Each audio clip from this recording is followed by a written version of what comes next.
Hello, everyone. This is Big Papa Shim here with another session of the Healing, Joy, and Hope podcast. Today, I have an amazing guest, Mr. Howard, Howie Fivish, the Bush himself, an old friend, a man I know from back in the day, from the good old New York days, and amazing musician, good friend, good husband, good father, amazing buddy. I know him from back in his days when his band was called Orange Television, which Right. then later on, I used to see you back in the Amherst days in Yep. Brooklyn and little clubs with Nate and Miles and all those Oh guys. wow, good memory. Yeah, yeah, the good old days. Which then, if I'm correct, went on to different lives, onto Howard. Yeah. Yep. And I absolutely am in love with your album, which is now, I guess, a lot of years ago already. The Religion album, yeah. Yeah, that's over a decade. Dude, we're so old. I It's know. crazy. Anyways, Money Can't Buy, Song About Something. Wow, wow, wow. I still listen to Money Can't Buy often. Um, Sweet. yeah. So, anyways, I'm gonna open it up for Mr. Howard himself. Tell us a little bit about who he is, what he does, what he's doing these days, whether that's musically, family wise, etc. We're gonna go together after that into a meditation. We're gonna listen to an amazing song by the one and only Kevin Paca himself, and we will jump off into a great conversation after that. So, Howie, why don't you tell us a little bit about who you are, what you do, maybe a little bit about your musical journey as well. Um, yeah, my name is Howie or Howard, however you want to call me. Started playing guitar when I was 12. Um, just kind of became obsessive, went through all the stages of all the different music 12-year-old wants through teenager, through college. Started really like writing for the first time around 16, 17. Uh, really been dedicated to the craft ever since. Um, I was in bands and still doing it and producing and recording music and, do some work for film and television, write my own albums. So just kind of always involved, always got my feet in it. That's so awesome. And what's it like? What's it like in the world of music as a married man with children? It's different. Really different.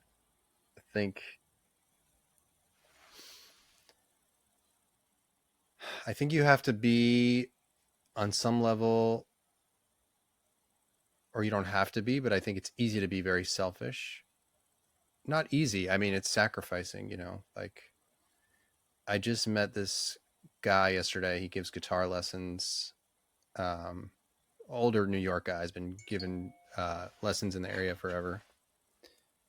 And just the way that he was like choreographing his day and his life was just so selfish. It was like running into like an extinct animal.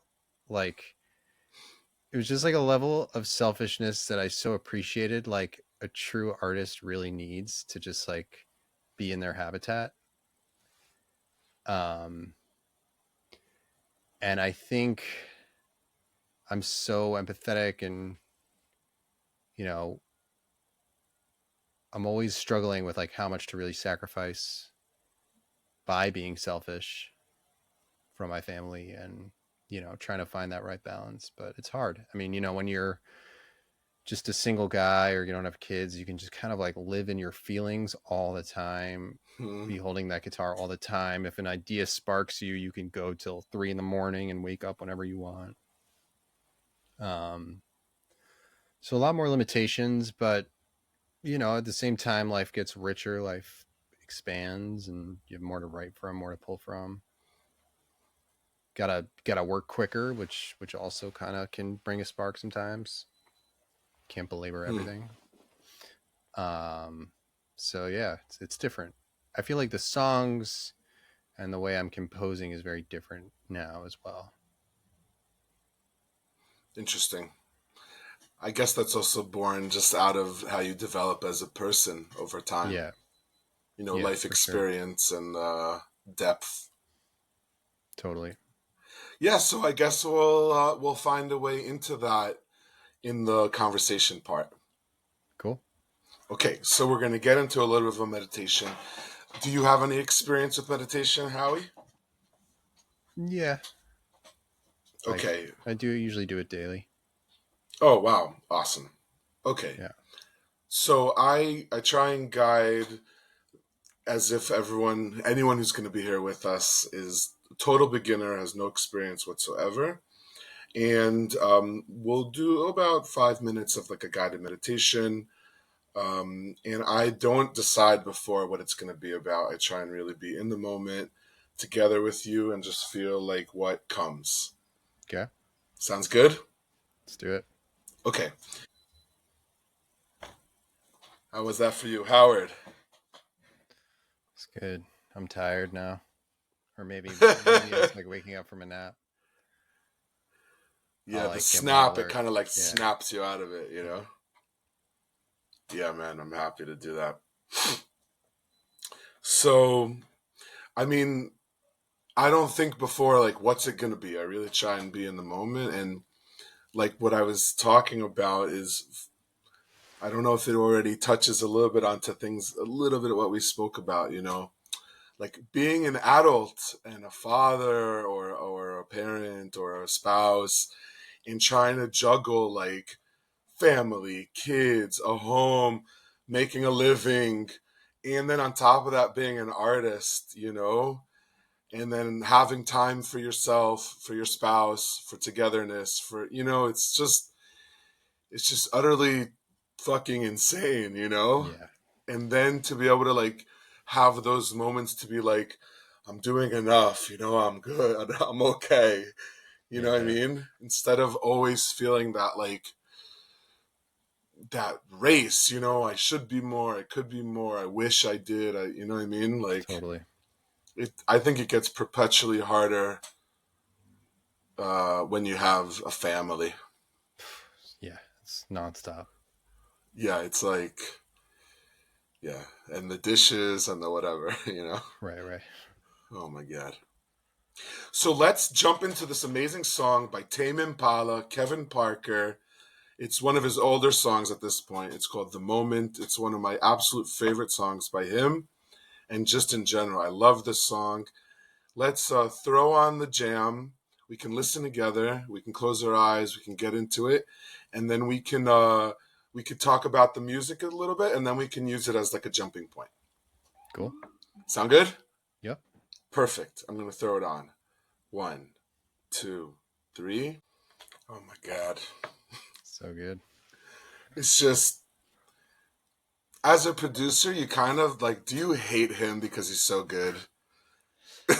Funny you asked that. I remember I saw them play with the Flaming Lips in Prospect Park outside, and it was like the best sounding show. It was just amazing. It was so incredible, and I turned to my wife, and I was so depressed the whole show. It's like the only show that it Oh was my like God! so clear that my ceiling will never touch his floor, kind of. And it was like, Just this song is like every I don't know, it's like every time I listen I'm like, oh, and then there's that sound, you know, at that yeah, specific moment, you know, I don't even know where to start, you know, to talk about this song or his producing. Just it's just, and when you really think about how he pretty much does it all by himself, it's just, yeah, yeah, there's just some people in this world, right? There's like him, there's like FKJ. I just hate that guy so much, you know? who's that? I don't know. FKJ, bro? What's that? Oh, shit. All right. Oh, I'm gonna send you. Okay, please He's do. He's an absolute one man band genius, French dude, French Kiwi juice. I'm sure you've heard of him. I'll send him to you. Okay, I'll send him to you. sounds good. I'll send him to you. But there's, It's funny. anyways, That's long actually story one of the short, yeah. only Tame Impala songs that I feel like is kind of a ripoff. Do you know the song "Everybody Wants to Rule the World" by Tears for Fears? No. You know the song if you played it. Okay. Everybody wants to rule the world. Oh yeah, yeah, yeah, yeah, for sure. You should throw that on, and you realize I don't even know how he didn't get sued for that. Really? Yeah. Okay, well let's forget that for a minute. And No, like, I think it's actually kind of interesting. Like especially if you know that song. so let's take a moment. Like what's the message of the song or the feeling of the song for you? And if there's any specific, maybe as a producer or musical elements that like really stand out to you. Yeah, it was cool. I haven't listened to them in a while, and it was kind of interesting, like meditating and then doing a very focused listen in headphones. Um, I mean, to me, the thing that always stands out is obviously his drum sounds are like creme de la creme, and And I the actually feel synths. like, The yeah, this is. I actually synths. think the thing that really makes that like Tame Impala thing, other than the drums, obviously, is the bass tone. I was gonna say like It's such an amazing bass tone. He's got one of the those vintage interplay Hofners. between the bass guitar tone and the bass drum tone and the panning of them is also like insane.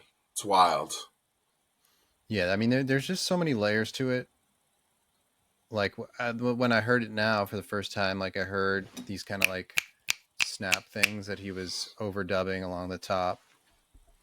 And yeah, just he loves that phaser.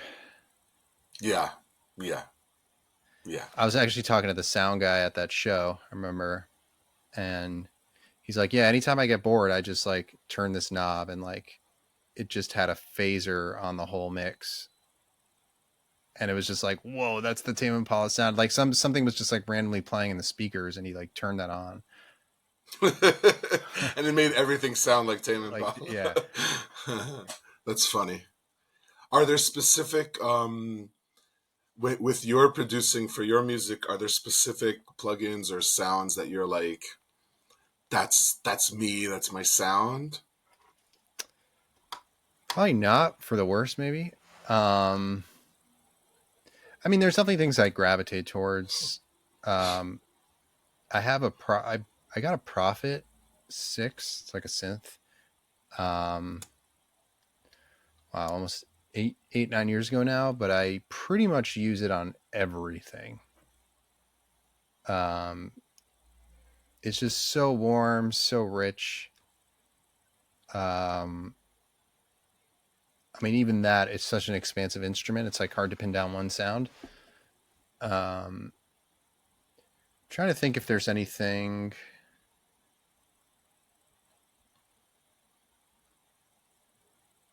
Yeah, I would probably say if there was like one, my main go to instrument, it would be that. I mean, even guitar wise, been doing a lot of.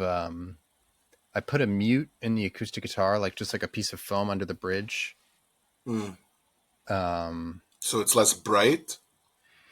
the, well, there's like no resonance, so it kind of sounds very plucky, almost like a banjo. Hmm. Um, so that I feel like I don't know if I've like sort of released anything into the world with that on it, but I feel like a lot of the stuff I've been making, I've just been like really relying on that. It's Interesting. really fun for me to play like that. Kind of like makes your sound a little bit more like sound like a nylon string in a way. Mm. Um, yeah, I mean, definitely when I had the band together, each band member adds their own unique flavor, their own unique feel, their groove. Everybody sort of pushes. and pulls against the beat in a very particular way, which kind of just like Yeah. creates that sound. Mm. But we don't have so much time, so Yeah. let's get more into like the kishkas, like into the spiritual and the emotional and like the deeper stuff. Like for me, this song, when I think of the lyrics, it's first of all, it's hard to really hear a lot of the lyrics and kind of understand what he's saying. If you're not like really listening to the words or like reading the lyrics on Spotify or something. Hmm. But like to me, the main idea is about like when you learn to live in the moment and like really be present, how that's just like ethereal, you know, like you can touch like I don't know, that's like the feeling that I get from the song, especially in the chorus. It's getting closer, like this Right, ethereal, right. that echo, and which is just my favorite. And just the whole energy of the song to me just makes me smile. Like it makes me feel joy. Um, like what's his line like in getting like I forget what he says, like getting addicted to hearing the sound of my feet on the floor or something like Yeah, yeah, yeah. you His know heels on the floor. yeah, like I don't know, it's hard to for me, it's hard a little bit hard to decipher like the entire like meaning behind what he's saying, but that's the main message that I get. And I don't know if that's also was that is that the message that you get from the song. If I'm being honest, I wasn't totally engaged with that part of it. Um, I'd have to like read the lyrics, but yeah, I mean, I think it's, it's called the moment, being in the moment. To me, the heels on the floor, I thought it was more of an obvious, just like, dancing, Mm, just kind of moving and grooving to the beat. It's possible. such a groovy song. Oh Lord.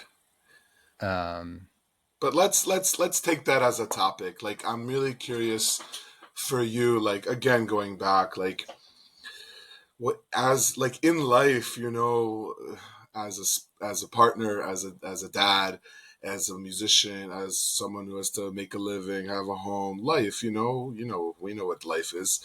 Like how do you what tools do you use that helps you stay in the moment, be present, stay grounded, balance, whether it's the spiritual, the emotional, with like daily living.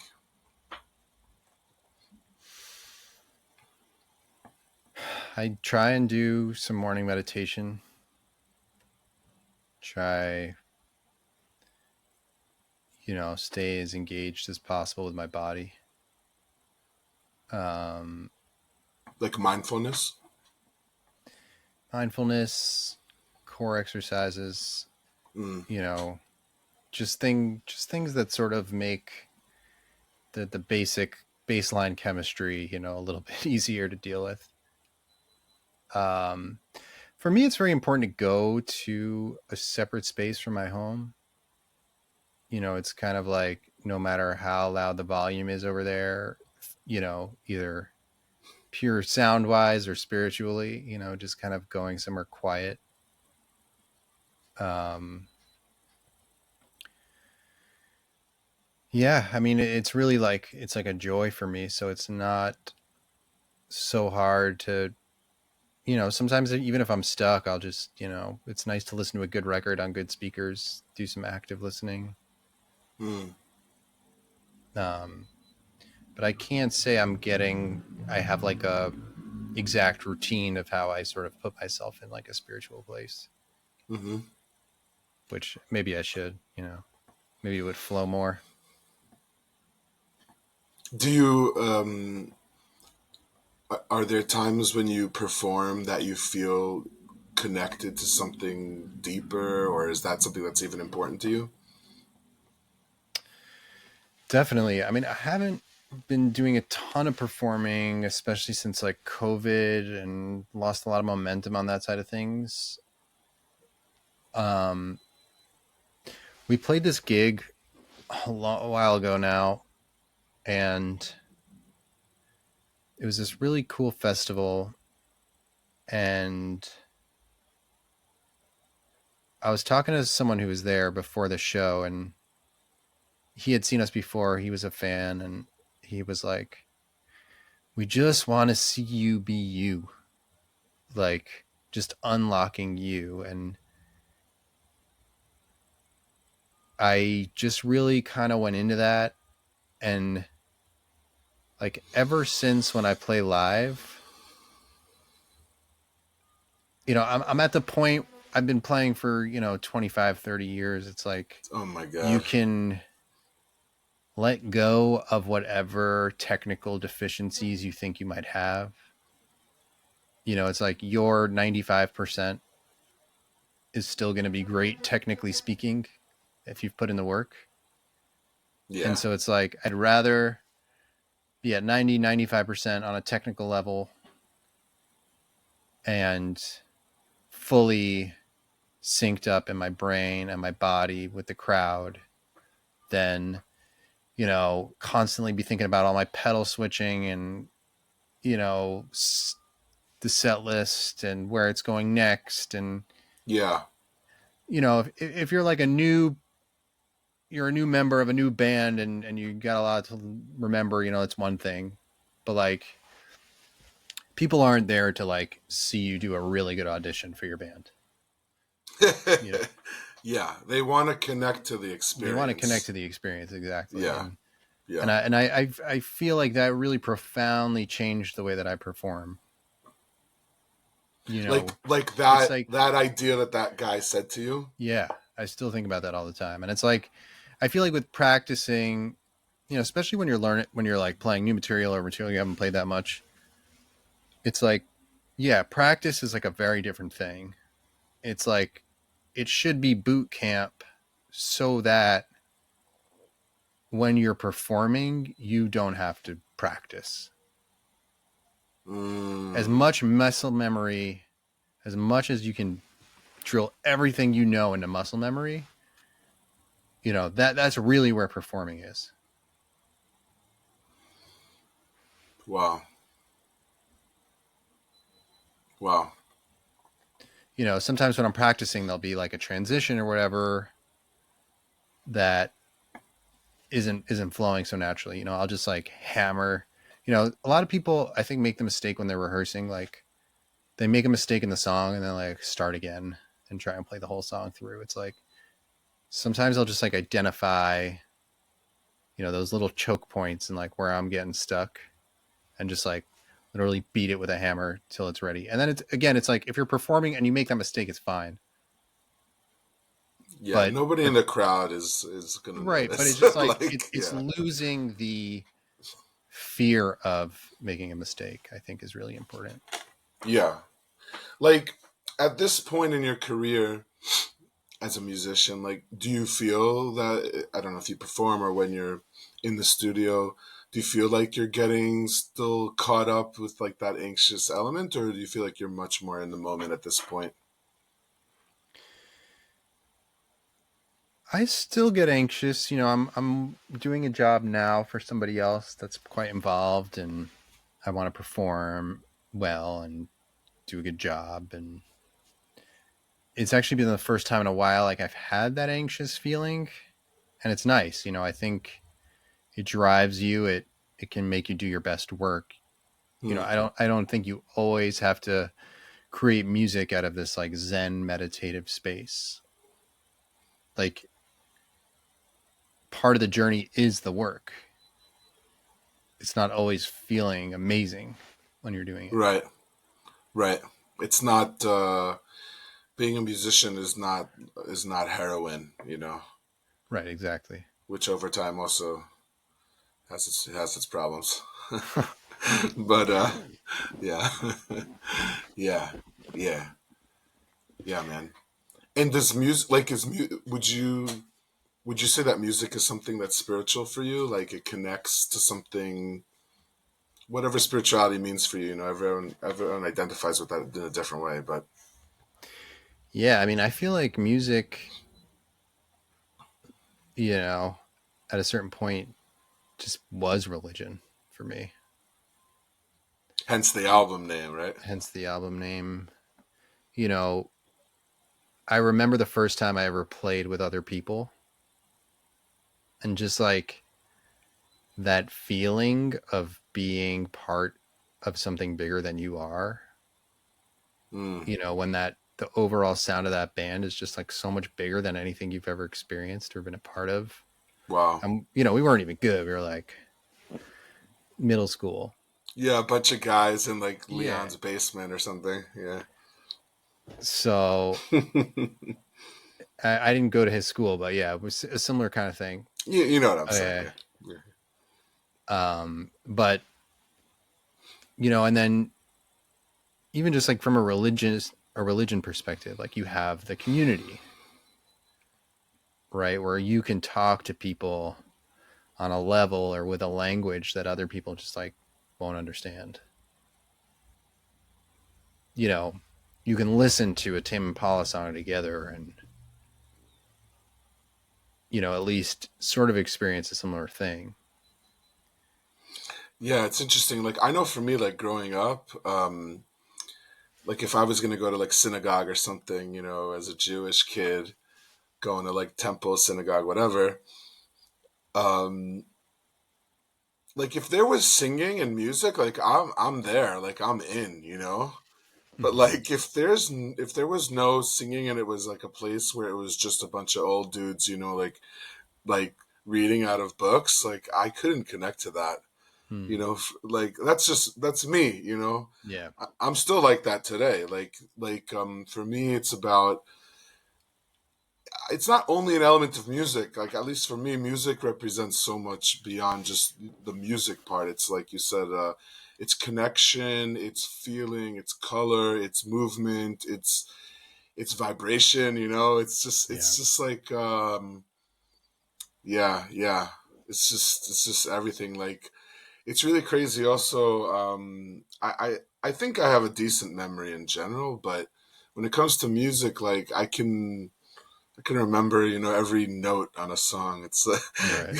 you know, when you're, yeah. Anyways, yeah, music's definitely a place for me as well, of connecting to something. I want to touch upon a point because we have just a few minutes left. I want to touch upon this point that you said. You said that this guy came to you and said, "We just want to see you like be you," you Yeah. know.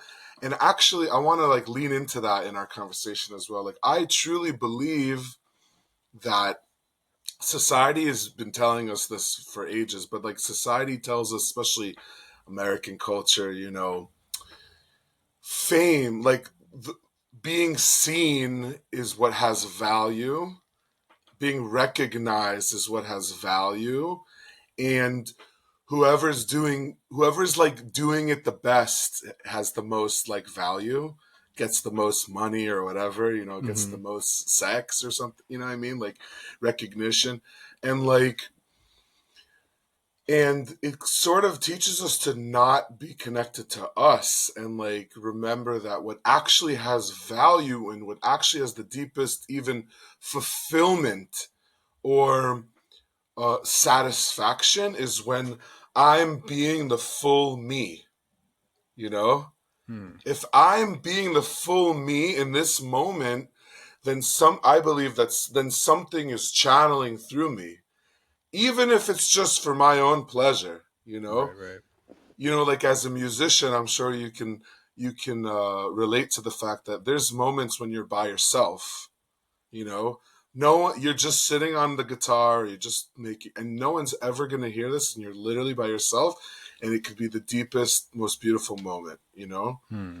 um and the reason I want to lean into that is because I believe that every person has something unique that if we like lock into and lean into, like what do I bring, like what Yeah. do I bring to the table, how can I do that and let go of how many people are going to see my video, Right. how many views, how many clicks, you know how much money am I going to get, how many girls want me now because I put out that video, etc.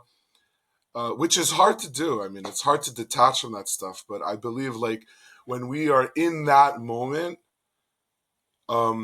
that's like the deepest fulfillment and connection, I think. Yeah.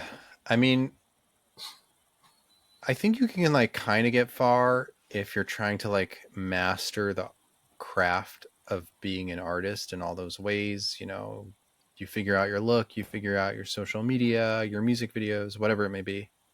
But like art in general, I think is one of the cool fields that's like not really a meritocratic system like athletics or sports. It's like you're judged by how you are.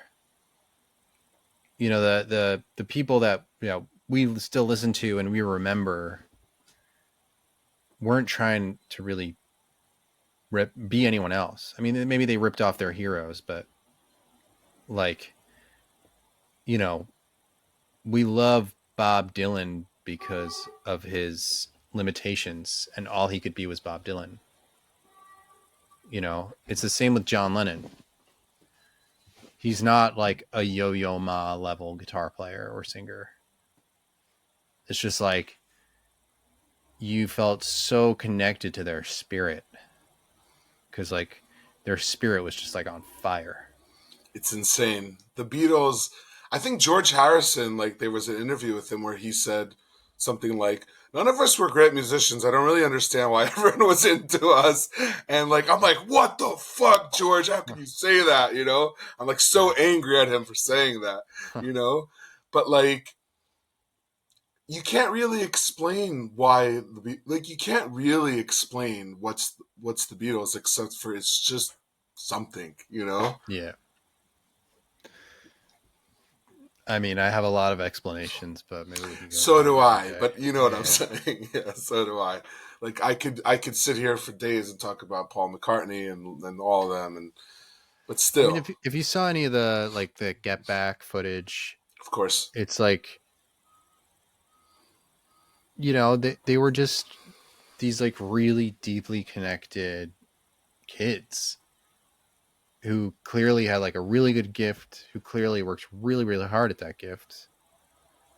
Um, but they, you know, they weren't really trying to be anyone else. yeah. And I think like the audience can kind of just sniff out when someone's like trying to be some plastic pop star, doing all the right things, checking all the right boxes to achieve some level of success. I don't think it's really ever quite worked out that well. Hmm. So like, let's slowly make our way towards our ending because I know you have to go soon. Um, that message that that dude, whoever that guy is, that fan said to you, like what is Howard? Like, okay, you're in the moment, you're playing.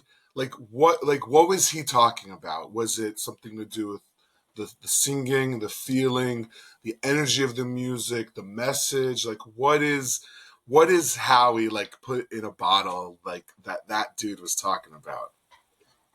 Like who is Howard? I don't think it's specific to me. I think like ultimately it's joy, and that joyful expression I think is different on everyone, right? But I think, you know, just being in the moment and enjoying what you're doing and, you know, letting that spiritual current through you, Hmm.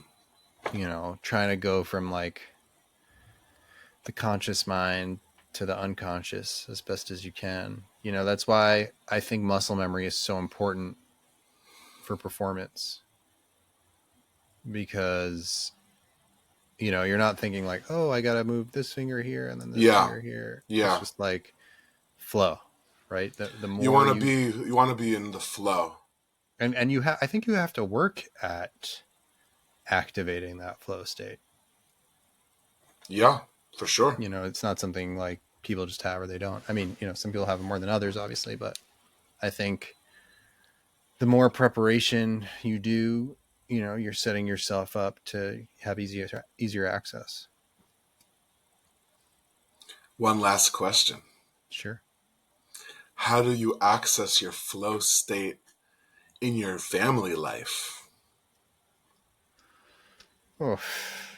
Uh, I'm not gonna let you off I'm easy, bro. probably for Yeah. yeah. I would say I'm not as good at that as being in my flow state in music.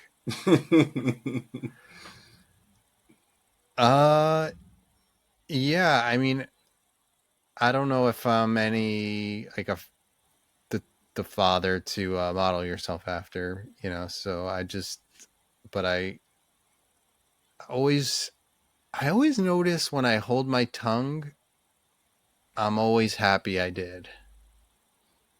Like With there's the sometimes kids, with the wife, or both? both.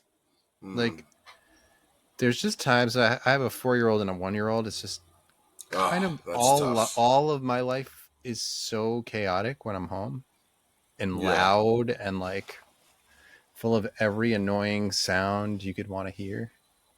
Um, Mm.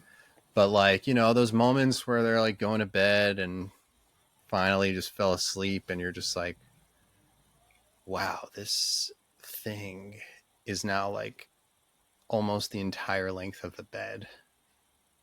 Like how the hell did that happen? And just being outside with them. Yeah, again, I mean, I don't want this to turn to something where I'm encouraging people to model themselves after me as a father. But you know, I just the it's like clearly the biggest miracle that you know there is.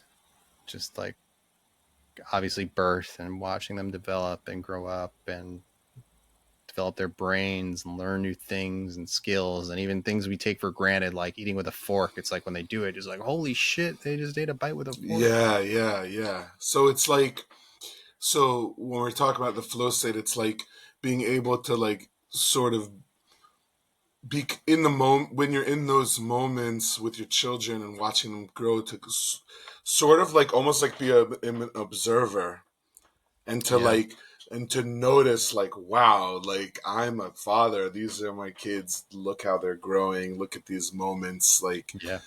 these are those moments when they grow up they're gonna be like what my daddy was with me or whatever. Let's hope. Let's hope so. All right, so let's wrap up. We got into the session. We introduced ourselves. We talked a little bit about life, what it's like to be a dad when you're a musician and an artist. We got into a beautiful meditation about um, giving ourselves a pat on the back for the things we're good at and what we love in ourselves. We listened to an amazing song from Tame Impala, Kevin Paka, "The Moment," and we talked about the music and we talked a little bit about what's it like to be in the moment, to be in the flow state as a musician, as a dad, as a partner. And that's it, Mr. Howard. Cool. Thanks for having me. Thank you so much for coming on the show.